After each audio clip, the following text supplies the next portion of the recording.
All right, hey guys, doing today? We about to hop into the review of Proverbs chapter 17. The first things first, though, just make sure you like that video, hit a like, exit full screen, scroll a bit, like it, and then full screen it back up. You feel me? I want to say thank you to all my new supporters or just supporters that are coming back. You know what I'm saying? People in the comments, people liking the videos, people disliking the videos, anything that you've done, interaction, just views alone, right? So thank you. It's been great seeing so much engagement, and not even on like a just number standpoint, but just like in the comments, because the more people comment, the more I get to learn and I get to study as well as you guys. So it's just fantastic for me as well. So we're kicking it off. Proverbs 17:1. Better is a dry morsel in quietness therewith than a house full of sacrifices with strife. And he mentions how in his family, right? So if you're new to the channel, I watch a sermon and then I take those notes about that sermon and then come back here to speak through what I learned from the sermon so that it's multiple points of learning.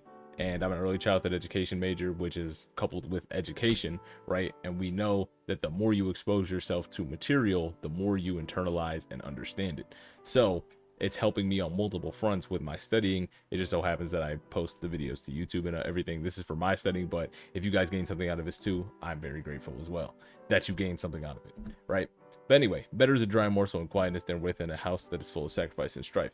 And he mentions how easy it is for us to look at the world and see just so much chaos, right? And how Proverbs tells us about the wisdom of life and how much wisdom impacts our life in terms of how angry we get, right? Being slow to anger is a consistent theme throughout the Proverbs. And not only being slow to anger, but just being calm and having a peaceful presence and being patient, right? And being prudent, being wise in general, right? Considering your ways, being mindful, living in the fear of God, all this type of good stuff, right? So he mentions he goes into a lot of houses and you just see the TV's on, but nobody's watching it, right? It's just kind of background noise, and the house is loud, or not loud, but there's noise in the house. It's not quiet, it's not peaceful.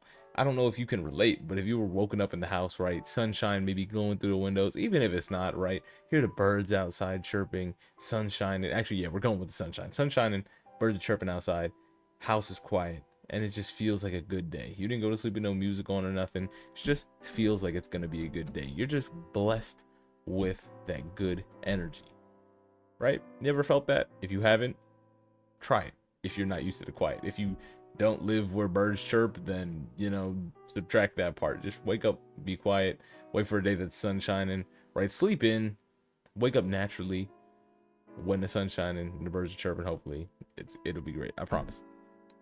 But the point being is it's a gift from God, right? Your house is peaceful. It's a sanctuary. He mentioned how when he was moving into his house, he said, we're putting the TV in another room. So I want the living room to just be where we talk. And then as he's grown, his kids have come to love visiting because they see the house as a sanctuary because it's just peaceful and it's quiet. Because how many people do we know, and maybe it's you or I, where our lives are just constantly filled with noise.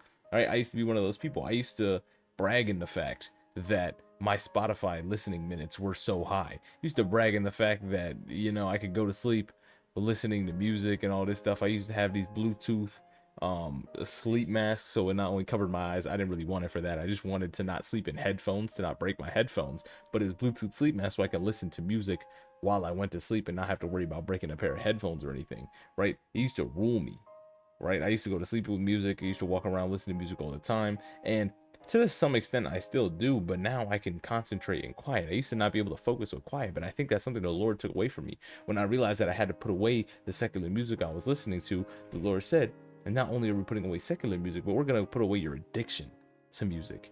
And with that, I've just become more peaceful and more quiet now. I'm still working with the Lord on my outbursts of speech and remaining quiet and keeping myself slow to speak and 2 times to hear what I would speak, right? There's a verse that in there is sometimes let's listen twice as much as we speak, and then that evolved to the saying like we have 2 ears and 1 mouth, so you listen twice as much as you. Anyway, you get the point, right?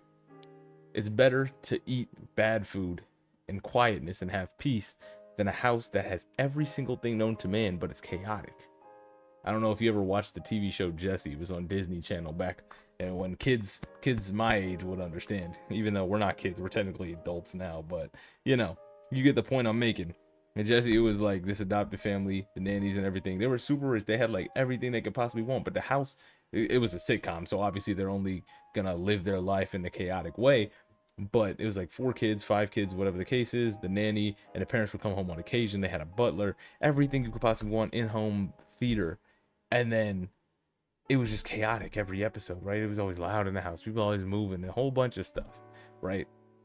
And then you think about it, you have all that, but you don't have peace. The show didn't revolve around peace, the show revolved around chaos and how there's a solution, right? But in our lives, we should revolve around peace, and if there's chaos, the solution is found in God.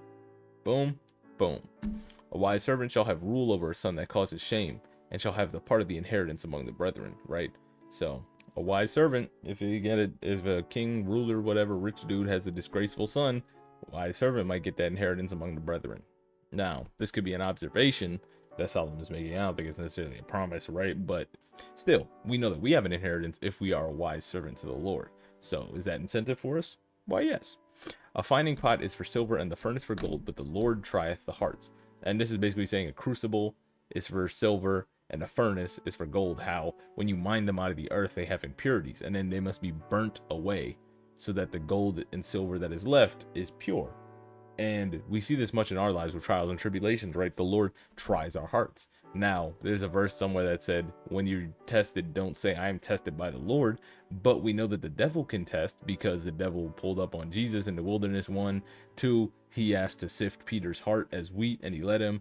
3, Job, God allowed Satan to test him and all that, right? So it's not necessarily the Lord testing us, but at the same time, these trials and these tribulations, they should reap the rewards that we have placed of, or with our faith that we've trusted in the Lord. That sentence was hard. I don't know why, right? But you understand what I'm trying to say?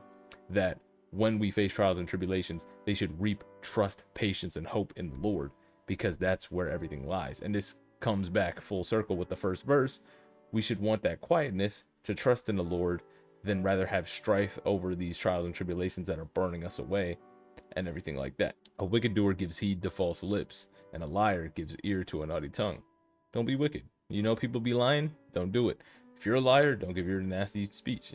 We're going to talk about that later. Whoso mocks the poor reproacheth his maker, and he that is glad at calamities shall not go unpunished.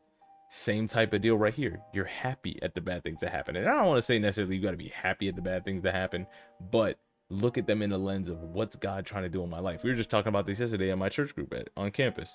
We was talking about, they gave the example, somebody dies, you say good, because with believers, right, they're in heaven. Funerals would be a celebration. I understand you don't get to experience them on life. Like, say, for example, me, if I lose my parent really young, I don't get to experience them for the hopefully around 60, 70 years that I'm going to live after that.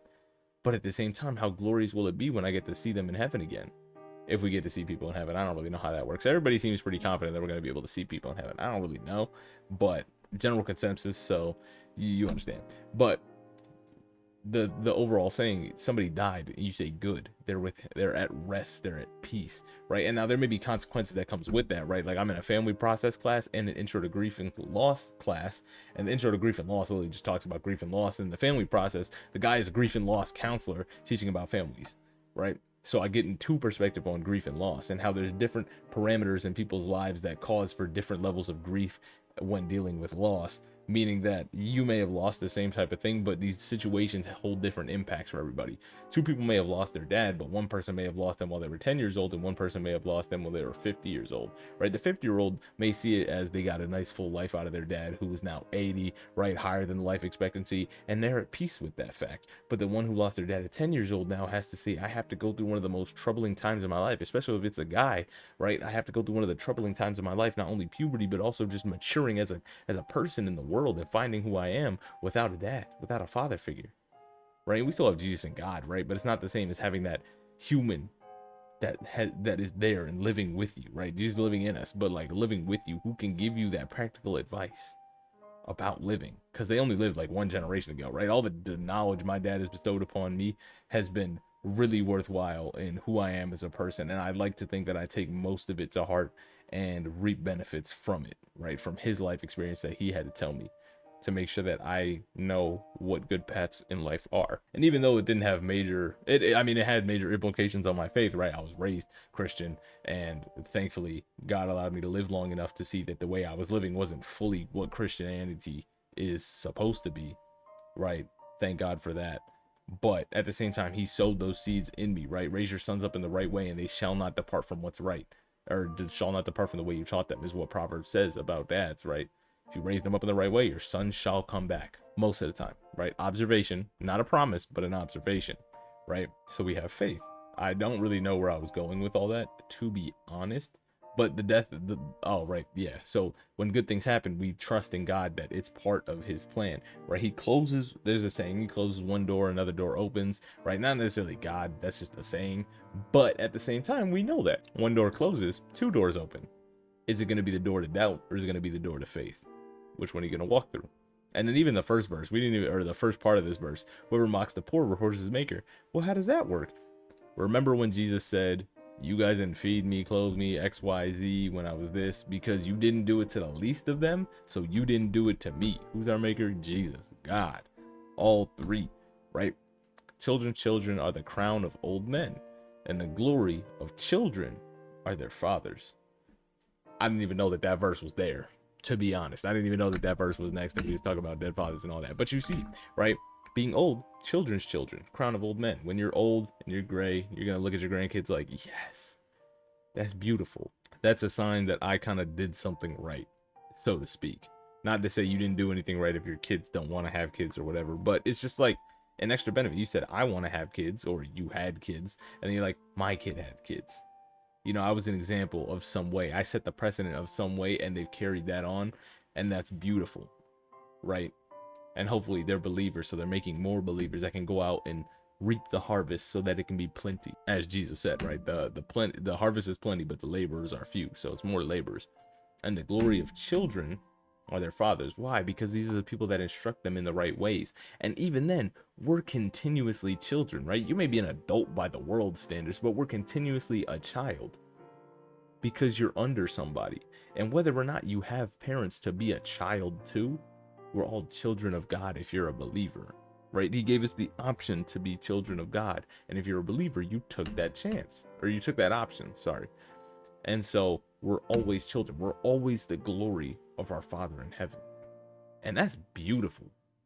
I just cooked. Yo, that was, or not me, the Holy Spirit talking to me, man. He just cooked that line crazy. That was beautiful. And you know what?